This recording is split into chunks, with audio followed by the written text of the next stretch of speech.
A lot of fighters make career changing decisions like retiring too early, going into boxing, or something like that.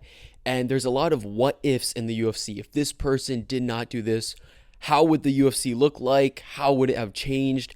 And today we're going to be answering the biggest what ifs in UFC history, starting off with Conor McGregor. What if Conor McGregor never boxed Floyd Mayweather, and after he fought Eddie Alvarez to win the second belt, what if he stayed in the UFC? He stayed active. What would his career look like? And there's two options, right? Because I don't think he's going back down to featherweight. He already had the perfect ending against Jose Aldo, finishing him in 13 seconds.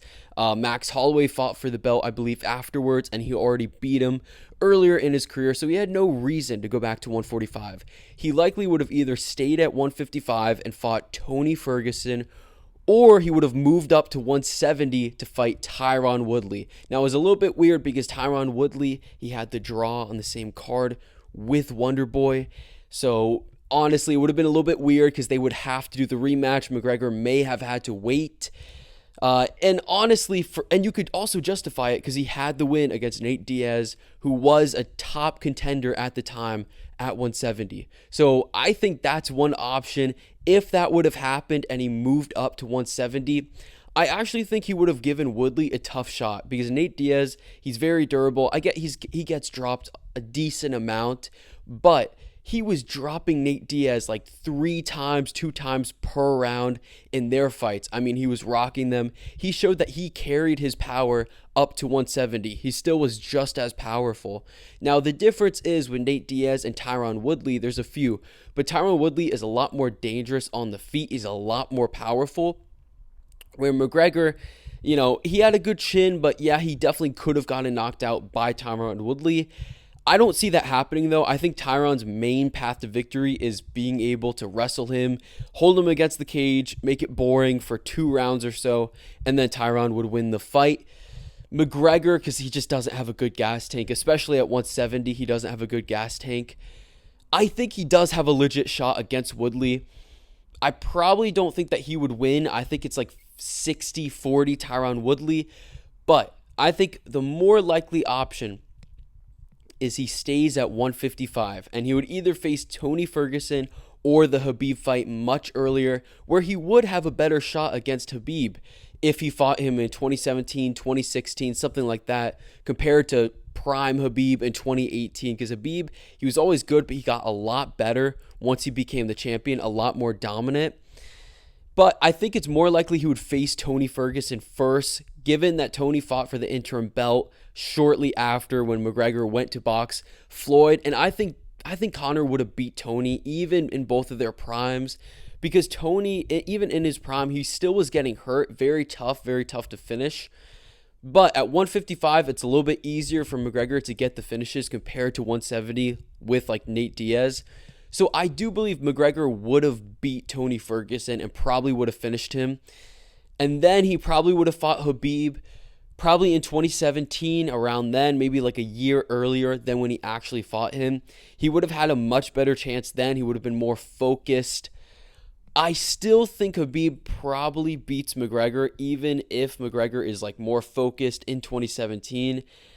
I just think that Khabib's grappling is just on another level. And he just has like a granite chin. He has a massive head. It's very hard for him to get knocked out. And I think Khabib would just incorporate the same game plan where he just would kind of hold him down or whatever, something along those lines. And McGregor has never had a good gas tank. He's never been great at being down and then coming back outside of the Nate rematch. And even then, he took an entire round off to be able to do that, or multiple rounds off. I don't think he beats Khabib even in his prime, and I think he loses that. I think he does probably get the rematch in 2018. I think instead it would have been the rematch, and I think he probably loses. I think he faces some top contenders, like maybe Dustin Poirier. I think he could get a win like that, but I don't know if he'd ever be the champion. I think there's a chance that he could have got the belt at 155 against like Oliveira when it was vacant, or Michael Chandler, but I don't think he really ever beats Khabib. I think it's close. I think he has a better chance. I still think Khabib wins that fight. Moving on, what if Zabit never retired? Now, I feel like this is one of the biggest what ifs. A lot of people always mention this when they talk about like the biggest career changing decisions, stuff like that. I don't think that this is that big. I think it's very obvious what would have happened. Zabit, his last fight was November 2019. Now, the landscape of 145, you had Volk. I think he was just about to get the belt against Max Holloway like a month later. So essentially, Zabit Volkanovski was the champion. It was Volk and Max. And Max got an immediate rematch like 7 months later, as he deserved. So Zabit would have fought for the belt around early 2021, something along those lines. He just beat Calvin Kattar, and I think he was number 5 in the division, Zabit, at the time. So he would have needed one more win to get the title fight. And he probably would have faced someone like a Brian Ortega, and the winner would go on to face the belt, because after the rematch, Ortega was able to fight Volkanovski. I don't even know if he beats Ortega, to be honest. I think he definitely wins the first round, and I think he definitely loses the third. I don't think either guy gets finished. Ortega, his chin isn't as good anymore, but he was very tough, very durable back then. I think it all comes down to who wins the second round. Does Zabit have enough gas to win the second? I don't know, because Ortega, he's going to push the pace. He's going to mix in the grappling, and I think Zabit may have edged it out. I think that's like a coin flip. I think it would have been like a split decision either way. Maybe they give it to Zabit because he's the bigger name. But even if he wins that fight against Brian Ortega, he's not going to beat Volkanovski or Max Holloway. No chance he beats either of them, especially in 5 rounds for a title fight. I think he gets TKO'd and finished in the 3rd or 4th round. Probably ground and pound finish. And I think afterwards he goes on to maybe face some other top contenders, and I think maybe he starts going on a little bit of a losing skid. I think I would have loved to see Zabit versus Yair. That would have been a great fight to see. Maybe he's able to win that one, but I don't know. I know part of the reason his gas tank was bad because he had health issues, so maybe if that's part of the what if and he had a better gas tank, maybe things are a lot different and maybe he is able to get the belt. But because his gas tank was so bad, I just don't think he beats Volk or Max. And I think most people nowadays have come around to that. They know that he probably wouldn't have been the champion, but he would have been like a top contender. So it does suck that he retired. Moving on. What if Petr Yan never got disqualified and he was able to finish out that fight? Now, this is kind of like a butterfly effect. So if he doesn't get disqualified, even if they take a point away, he wins that fight. I don't think he finishes Aljo, but he's able to win a unanimous decision. He beats Aljamain Sterling, the top contender. And afterwards, he goes on to face Corey Sandhagen. And he did face him, I think, afterwards for the interim belt. And that was because Aljamain Sterling, I believe, pulled out at UFC 267. And he was able to win fairly easily 4 of the rounds. I think the same exact thing would happen. He would have had that as his second title defense. And then in 2022, he would have either faced Henry Cejudo or Merab. If he faced Henry Cejudo, I think he probably would have won. I think it would have been super close. But Petr Yan, as good as he is, he leaves it very close to the judges, and he usually does not get the decision. But I think he would have been able to beat Henry Cejudo, and he would have lost to Merab. I think that's where his title run ends, but he would have been able to get 2 to 3 defenses before facing Merab. His legacy would have been way better, and he never really would have had to face Sean O'Malley. He would have never got that loss on his resume. For Aljamain Sterling and Sean O'Malley, those two, their careers would be completely different. Aljamain Sterling, I don't think would have ever touched UFC gold if this happened, because Merab was in the picture and Merab would have eventually got the title shot. And in that case, they wouldn't fight each other, so Merab would have been the guy having the legacy at 135 instead of just Aljo. So I guess it's actually good that both of them got the belt, defenses, stuff like that. However, after that, Sean O'Malley, how would this have changed his career? He would have never got the fight against Petr Yan. He would have had to face another up-and-comer, and honestly, I don't think Sean O'Malley would have ever touched gold if this happened. Because I don't think that they would have rushed him. Because against Petr Yan, it was a big fight, 3 rounds, Abu Dhabi. It made sense, and even still, they were all very hesitant to make the fight. They thought, okay, it's striker versus striker, 3 rounds. They would have had to do it against a guy like Aljamain Sterling, which maybe they would have done. Maybe they would have rushed him. And I get Aljo lost to him, got knocked out. But in a fight where he's more prepared, not short notice, but not a quick turnaround, easier weight cut, I think Aljamain could have won, and Sean O'Malley wasn't as good. I know he got taken down by Peter Yan, and that was the argument for Aljo to win, and it ended up not mattering. But I think Aljo really could have won that, and Sean O'Malley, even if Sean O'Malley wins, he would have had to face Peter Yan in either a 5-round fight, which he probably loses, or Merab, which again he probably loses. So I don't think either of those guys ever touch gold. So that's a massive change in the division. This changed about 3-4 guys' careers at 135. Moving on to the next what if. What if Henry Cejudo never retired after beating Dominic Cruz and becoming the double champ? Now he held 2 belts in 2 different divisions, 125, 135. And I think it's likely that Henry Cejudo would have stayed at 135 compared to 125. It had the bigger fight. It had Peter Yan versus Henry Cejudo. I'm pretty sure that's what the fight would have been. Jose Aldo ended up taking his place, fighting for the vacant belt where he lost. And I think it would have been Henry Cejudo versus Peter Yan. How that fight would have went, it's tough to say. Honestly, I think Peter Yan would have won that fight. I think it would have been very close, like a split decision. I just think Henry Cejudo, I don't think he was that worse even when he came back. I know people said he was washed, he wasn't the same. I don't think he was that much worse. I think he's always been good, but not super, super elite. I think he would have lost that fight. I think he would have went back down to 125, and I think that he would have faced probably Davison Figueiredo for the belt. That would have been very interesting. I think Henry Cejudo would have won that. And I think he would have won against Brandon Moreno as well in his prime. I think he just was a little bit better back then, where he would have been able to pull off a split decision. And I think at 125, he challenges Demetrius Johnson for becoming the 125 GOAT. I think he's a very close second.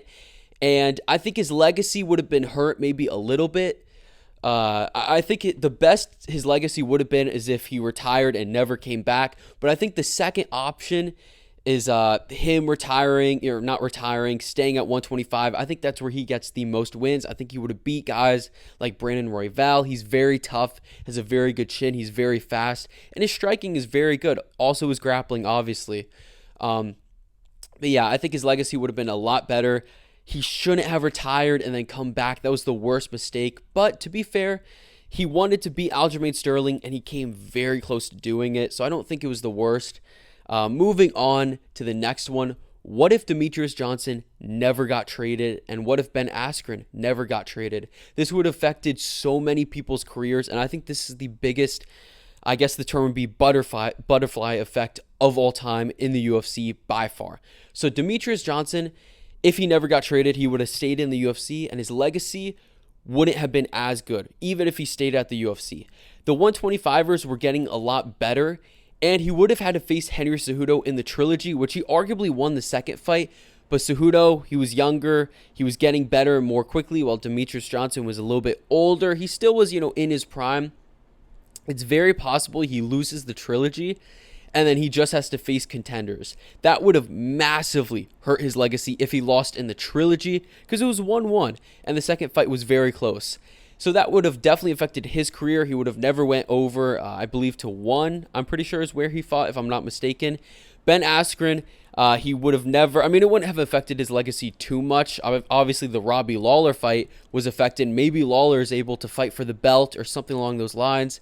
Masvidal would have never gotten the flying knee KO against Ben Askren. He probably would have had to face another contender like Leon Edwards, which I think he actually could have beat Leon. I think Masvidal in his prime was actually a very good striker, and I don't think Leon would have mixed in the grappling. He's not smart, and both of those guys don't have a great gas tank, so it would have evened out. I think Masvidal actually would have won that fight, and he probably would have became a superstar anyway. Probably not as big of a superstar, but how it really affects his legacy and the legacy of the UFC. The BMF belt likely would have never been created because they needed that belt to put on a main event, and they figured, oh, well, Nate Diaz, he called him out. That's a good fight, a fun fight. Even if Masvidal beats Leon, him versus Nate Diaz probably could have still happened, but it probably would have been a co-main event because Masvidal wouldn't have been as big a star, and they probably wouldn't have made the BMF belt. That affects UFC 300, Justin Gaethje, Max Holloway.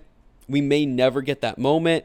Dustin Poirier versus Justin Gaethje, that's likely just like a co-main event. We likely, because they needed that belt to put in place when they don't have title fights. So we probably would have gotten like a WMMA main event for the Salt Lake City card. So many other fights for the BMF belt that, it definitely would have changed the UFC, and it would have made it a lot worse, because I know people hate on the BMF belt. We've gotten a lot of great moments from the BMF belt. Yes, it's a little corny at times. It's still overall a positive for the UFC. This would have changed history. All right, moving on to the next one, Khabib. What if he never retired, and what if he stayed fighting? So first off, the GSP fight would have been on the table. I don't think it would have happened, even though both guys wanted it. It would have been a massive fight. It's just because GSP wasn't the champ, Usman was the champ. If that fight did end up happening, which I don't think it would have happened, Khabib would have beat GSP. GSP, when he last fought, it was Michael Bisping at 185, and he didn't look, even though he won by submission, he didn't look great in that fight. He did look a little washed, especially afterwards. This would have been like 3-4 years afterwards, where he would have been even worse. I don't think Khabib would have lost that fight. I think GSP probably would have gotten finished. I think more likely, though, he stays at 155. Khabib, he doesn't fight Usman because he's his friends with Usman, which sucks. I would have loved to see that fight. He stays at 155. He beats Charles Oliveira in a very back and forth fight. I think Charles does bring it to him. I do think he has success. Ultimately, I do think Khabib would have been able to finish Charles Oliveira in like the 5th round or something along those lines. Michael Chandler, he would have never fought for the belt. He probably would have fought a top contender, because the main reason he was fighting is because it was the vacant belt, so it made sense. He probably fights Poirier or like Gaethje. Probably the Gaethje fight is a little bit earlier, and he probably loses that fight, so he never fights for the belt. I think Khabib rematches Dustin Poirier where he wins. I think 2022 he fights Justin Gaethje, where he wins again. So his legacy is a lot better if he stays. I don't think McGregor is able to be good enough to get the rematch. He doesn't get past Poirier. He retires. And I think he eventually moves up to 170 because Islam Makhachev is coming to the division. He doesn't want to fight him. And he moves in 2023 where he beats Leon Edwards after he beats Kamaru Usman in the trilogy. And I think Khabib is able to get the second belt and he's able to retire. And I think he goes down as arguably the GOAT, definitely as a top 5. Honestly, probably if he gets the second belt against Leon, he's a top 3 fighter of all time. And his legacy is much better. And I do think he still would retire relatively early. I don't think that would have changed. He just would have kept on fighting for a few more years until he was 35, along those lines. But yeah, those are my answers to the biggest what-ifs in my opinion. Let me know what you think would have happened with these fights, with these fighters, their careers, if they would have ever got the belt, how their legacy would have changed. But yeah, that is it for me. Let me know what you think. And yeah.